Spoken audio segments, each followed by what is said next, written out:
साहब की तज्ज़ियाकार और जो इंतखाबात हैं और इंतखाबी सियासत है उस पर गहरी नज़र है सुहेल वड़ाइद साहब की।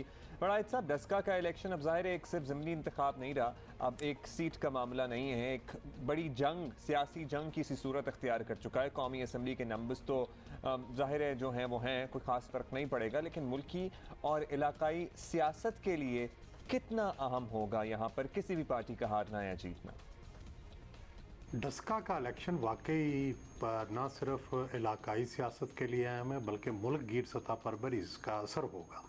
उसकी वजह यह है कि अगर ये सिर्फ एक ज़िमनी इंतखाब होता फिर तो कोई ख़ास बात नहीं है। नून की सीट थी, अगर नून जीत जाए या हार जाए बस ये इतना ही इम्पोर्टेंट था।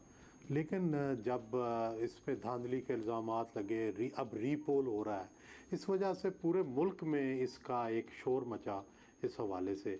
इसलिए अब जो भी पार्टी जीतेगी उसको इसका फ़ायदा या नुकसान होगा सियासी तौर पर।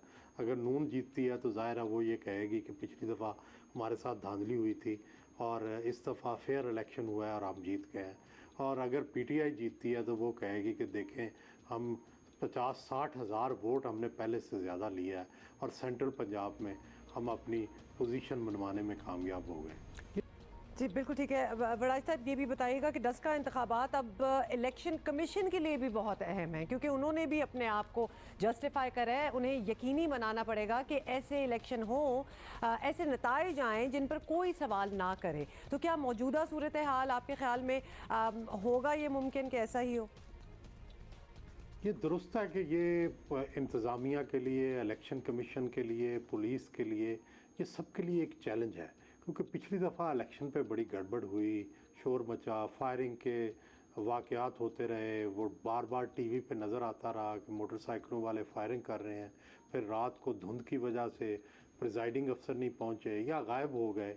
अब जो भी वजूहत थी उसकी वजह से जो डस्का का इलेक्शन है वो एक बद इंतज़ामी और एक तरह से धांधली के इल्ज़ामात में जो था वो एक तरह से उससे उलझ गया।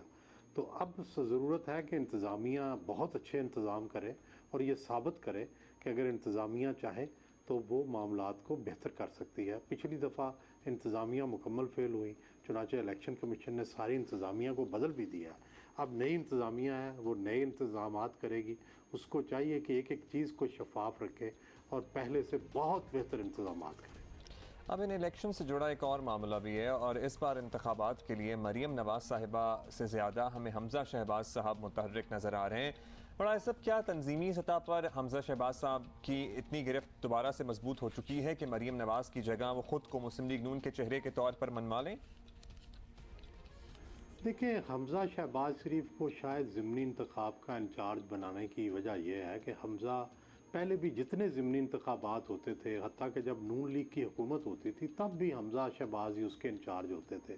और यूँ समझे कि ज़िमनी इंतखाबात के एक एक्सपर्ट हैं नून लीग में जिनको इंचार्ज बनाया जाता है। मरियम को एक वक्ती तौर पर यह टास्क दिया गया था क्योंकि उस वक़्त हमज़ा जो थे वो जेल में थे।